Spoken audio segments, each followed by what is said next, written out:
Bom dia, moçada! Tudo bem com vocês? Aqui quem vos fala é o professor Eugênio Bastos, canal Geogênio, a serviço dos alunos que gostam de estudar e passar em concursos.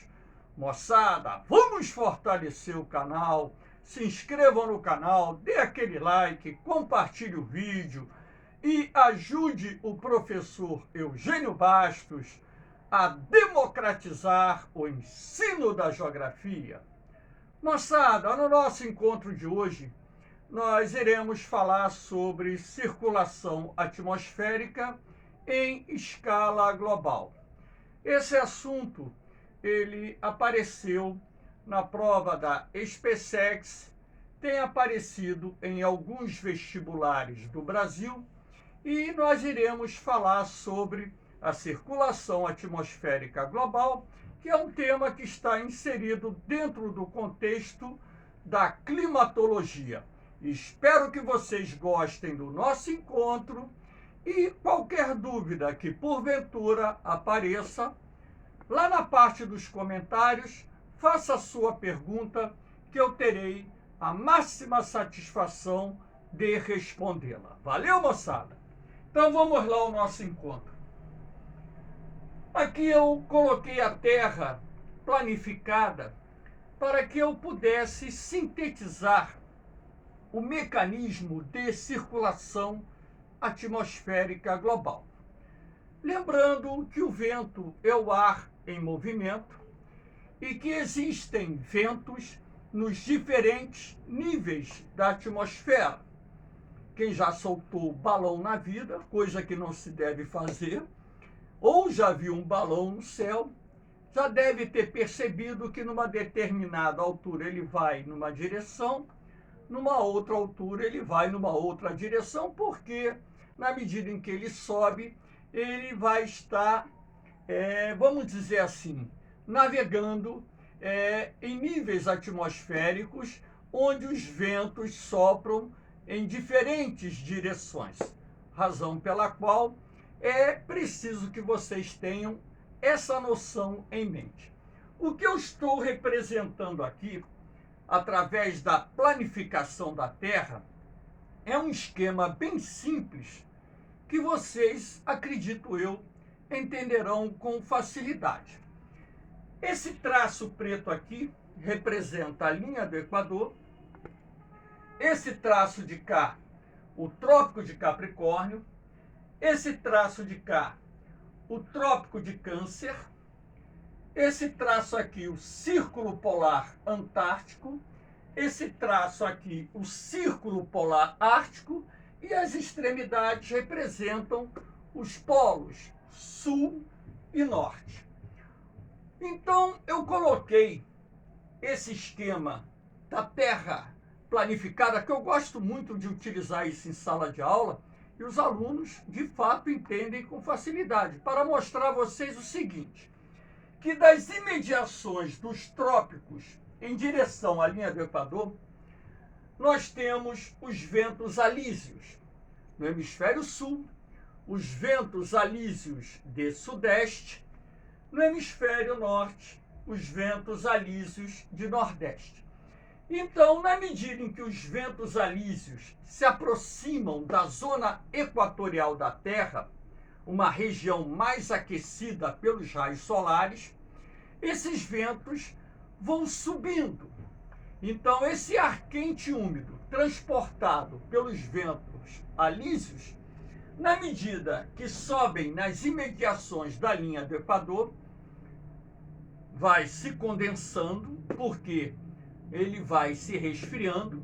Então, na medida em que o ar se resfria, o vapor d'água se condensa, formando nuvens, gerando aqui nas imediações da linha do Equador a formação de uma zona de instabilidade atmosférica que é denominada zona de convergência intertropical, um dos fatores que explicam o porquê da ocorrência de tanta chuva nas imediações da linha do Equador do nosso planeta.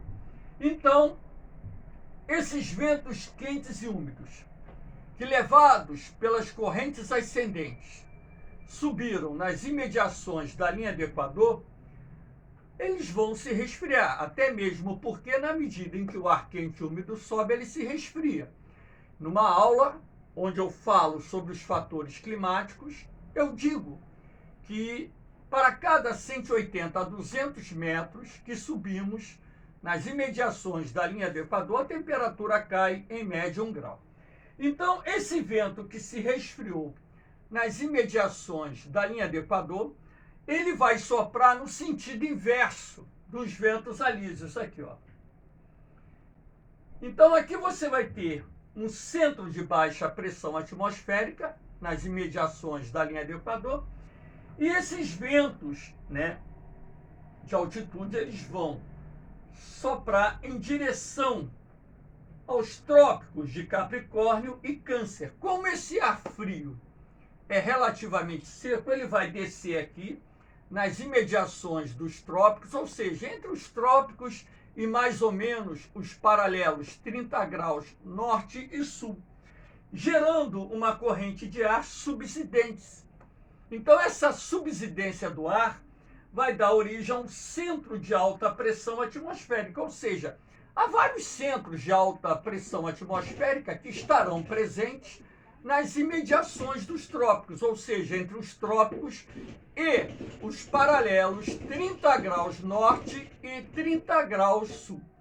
Aí você tem esses ventos dentro desse mecanismo de circulação das imediações dos trópicos para a linha do Equador, formam a célula de Hadley, que inclusive foi abordada recentemente em concurso. Então, esses centros de alta pressão atmosférica que se formam nas imediações dos trópicos também gerarão uma corrente de ar que vai migrar em direção aos círculos polares aqui, ó. Se o ar ele exerce um movimento de subsidência nas áreas onde a pressão atmosférica está mais elevada, então você vai ter essas correntes de ar migrando em direção aos círculos polares. Como esse ar que sai dessa região é um ar mais aquecido do que aquele encontrado na zona temperada, ora, o ar quente ele tende a subir. Então, na medida em que ele penetra na zona temperada, ele vai subindo. E na medida em que ele vai subindo, ele vai se resfriando, o vapor d'água vai se condensando, formando nuvens que também irão provocar chuvas. E nas imediações dos círculos polares Antártico e Ártico, nós teremos a formação de centros de baixa pressão atmosférica, que inclusive darão origem aos chamados ciclones extratropicais. E esse vento mais aquecido que subiu, né, nas imediações dos círculos polares, ele também vai se resfriar e vai retornar através de correntes de altitude em direção aos trópicos. Aqui, ó. Dando origem ao que nós chamamos de célula de Ferrel. E nós temos as células polares, onde os ventos sopram dos polos sul e norte em direção aos círculos polares. Esses ventos, inclusive, é que darão origem às frentes frias que atingem as regiões temperadas do planeta, inclusive parte do território brasileiro. Então, aqui você tem as células polares entre os polos sul e norte e os círculos polares Antártico e também Ártico. Essas células polares, ao darem origem às frentes frias, elas vão também provocar no seu trajeto chuva e nas regiões de alta latitude, principalmente, a ocorrência de precipitação de neve.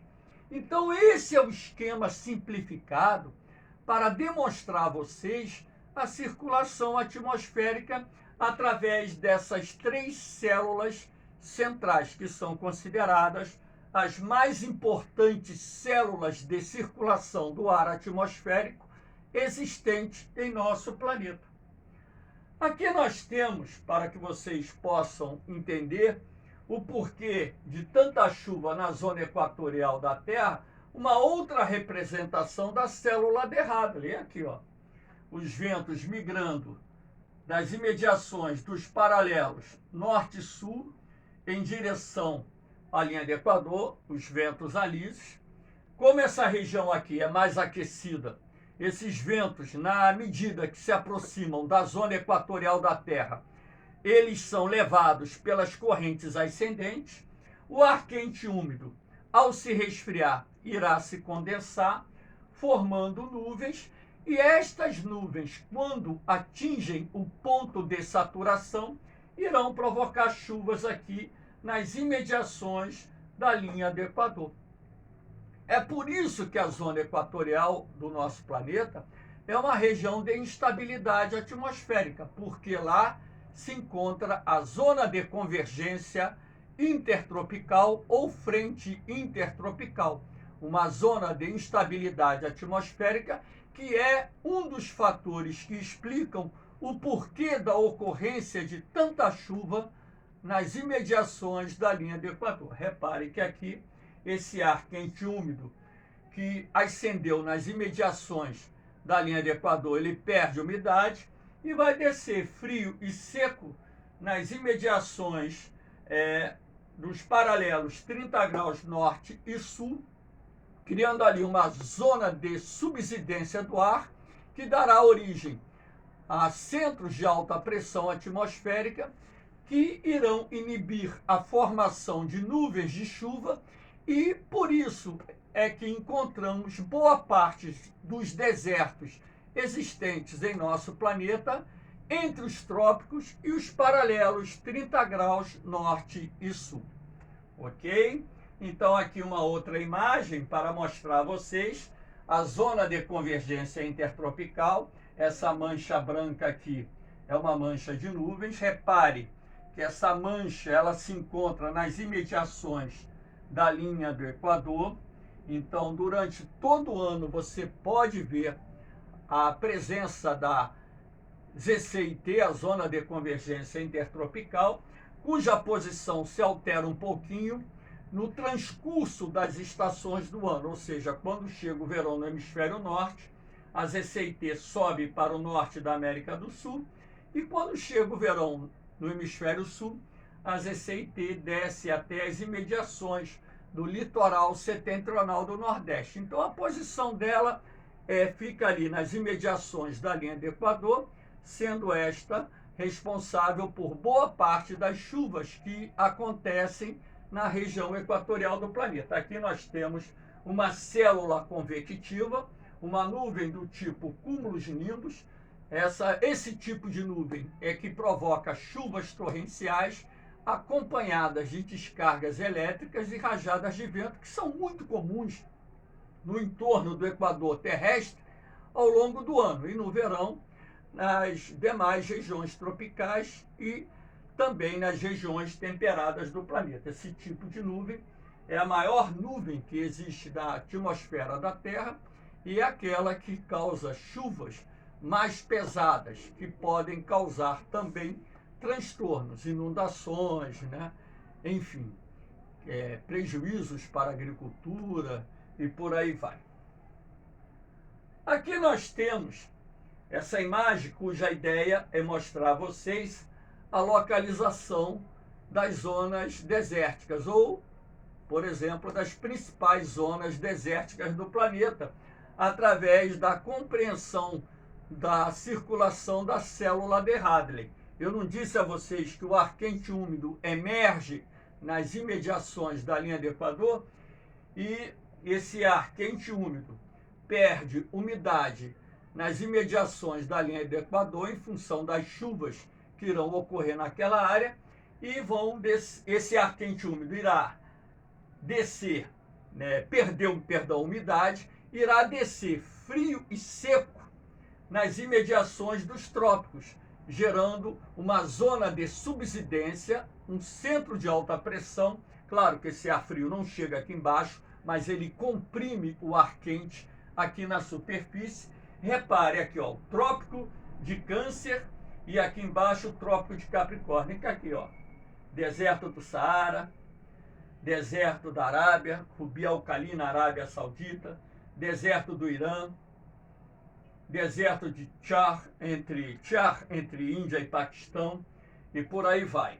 E aqui na América, lá no norte do México, o deserto de Bolsón de Mapimí, são exemplos de desertos localizados no hemisfério norte que se encontram nas imediações do paralelo 30 graus norte. Aqui no hemisfério sul, o deserto de Atacama, no norte do Chile e sul do Peru, os desertos da Namíbia e Kalahari, Namíbia no sudoeste da África e Kalahari no sul da África, e aqui na Austrália nós temos os desertos de Simpson, Gibson, Vitória, também localizados nas imediações do Trópico de Capricórnio. Então, através da compreensão da célula de Hadley, é possível entender esse mecanismo de formação de boa parte dos desertos do nosso planeta nas imediações dos trópicos, ou seja, entre os trópicos e os paralelos 30 graus norte e 30 graus sul. Aqui nós temos a representação da célula de Ferrel, aqui ó, ela migrando das imediações dos paralelos 30 graus norte e sul em direção aos círculos polares Ártico e Antártico.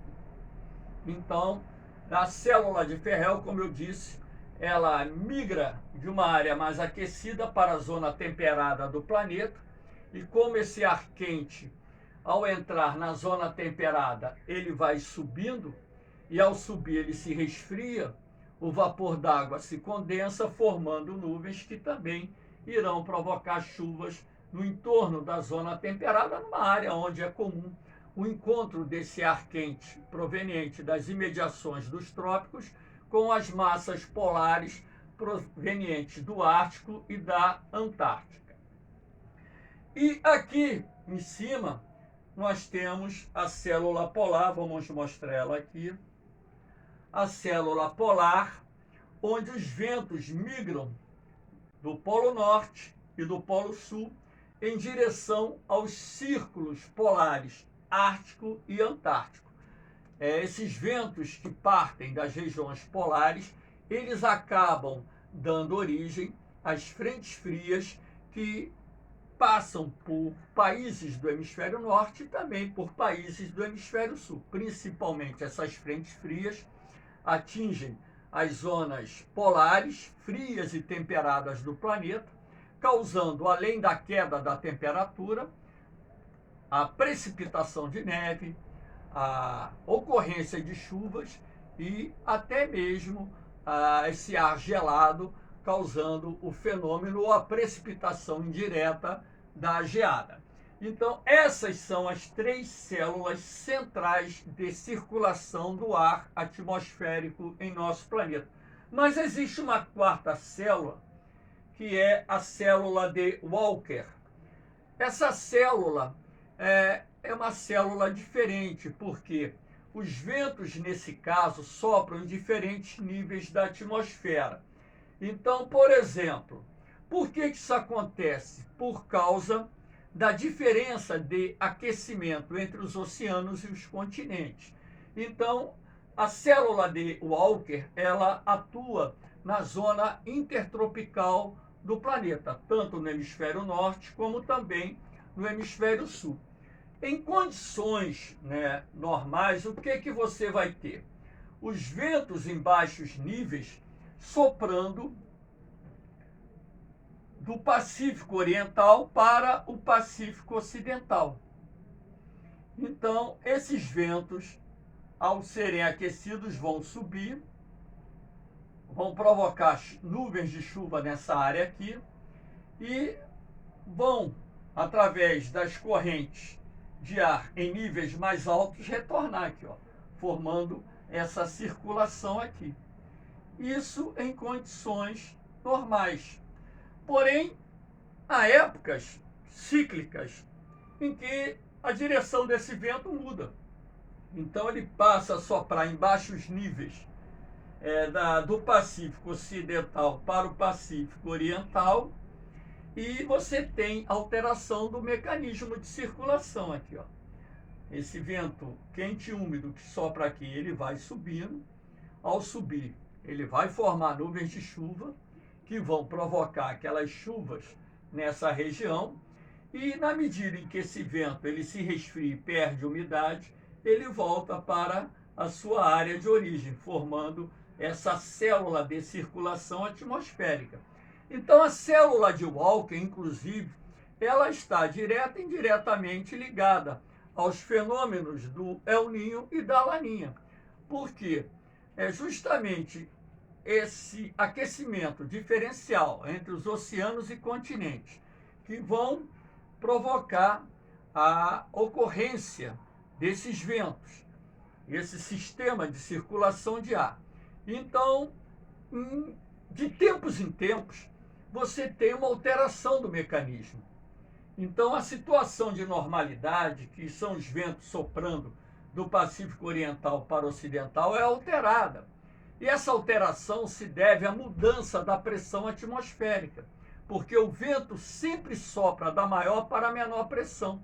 Então, quando a pressão aumenta lá no Índico, aumenta aqui no Pacífico Ocidental e diminui lá no Atlântico e também aqui no Pacífico Oriental, esse vento passa a soprar nessa direção, empurrando as águas quentes do Oceano Pacífico, do Sudeste da Ásia e também do Nordeste da Oceania em direção ao litoral da América do Sul, causando a ocorrência do fenômeno do El Niño.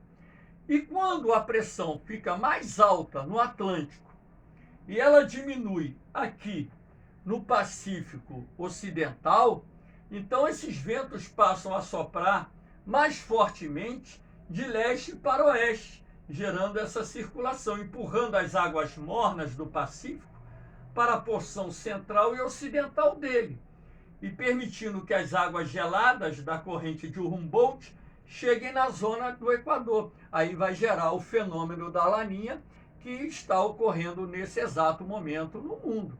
Então a célula de Walker, ela é importante porque o seu mecanismo pode determinar a ocorrência dos fenômenos do El Niño e também da Laninha, razão pela qual o monitoramento da circulação da célula de Walker permite, aos meteorologistas, aos climatologistas, preverem os eventos que dão origem aos fenômenos do El Niño e da Laninha.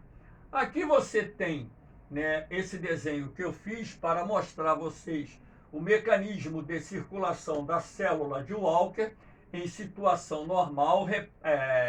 Repare que o vento está soprando da América em direção à Ásia, e aqui você tem em azul água fria, em vermelho água quente. Então você tem essas águas mornas sendo deslocadas para o Pacífico Central e Ocidental.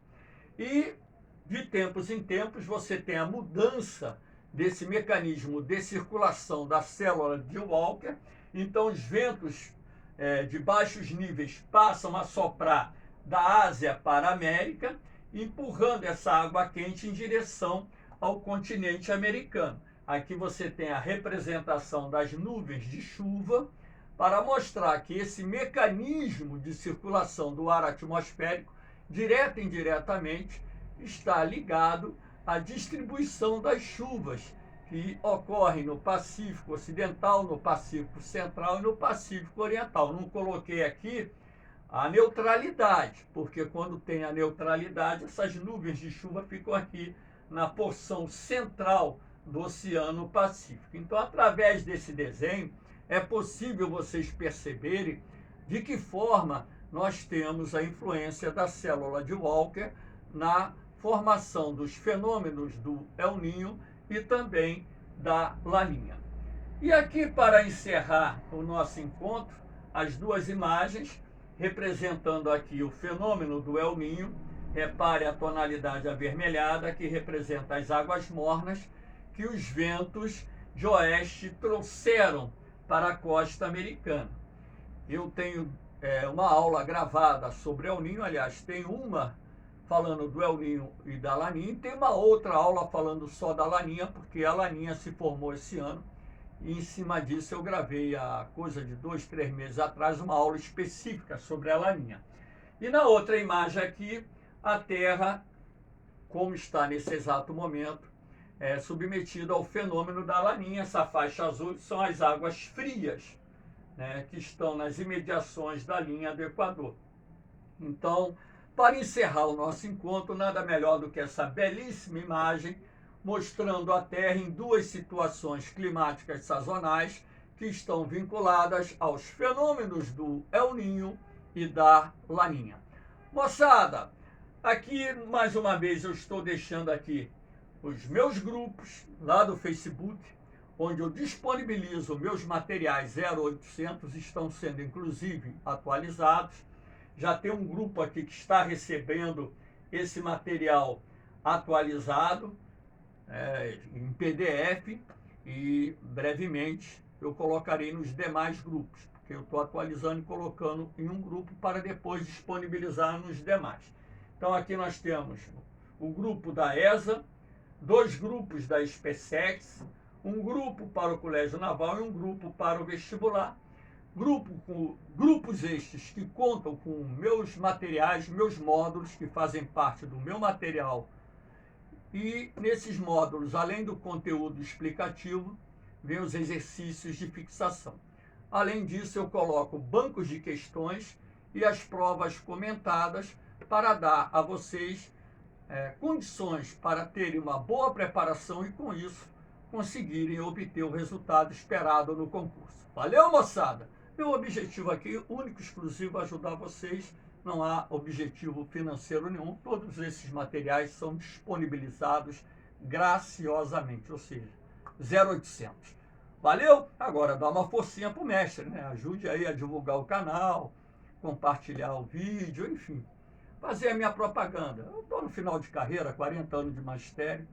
Agora eu estou retribuindo tudo aquilo que o magistério me deu ao longo da minha vida. Valeu, moçada? Um beijão no coração de vocês. Um forte abraço. Fiquem com Deus. Eu vou, mas eu volto, hein? Fui!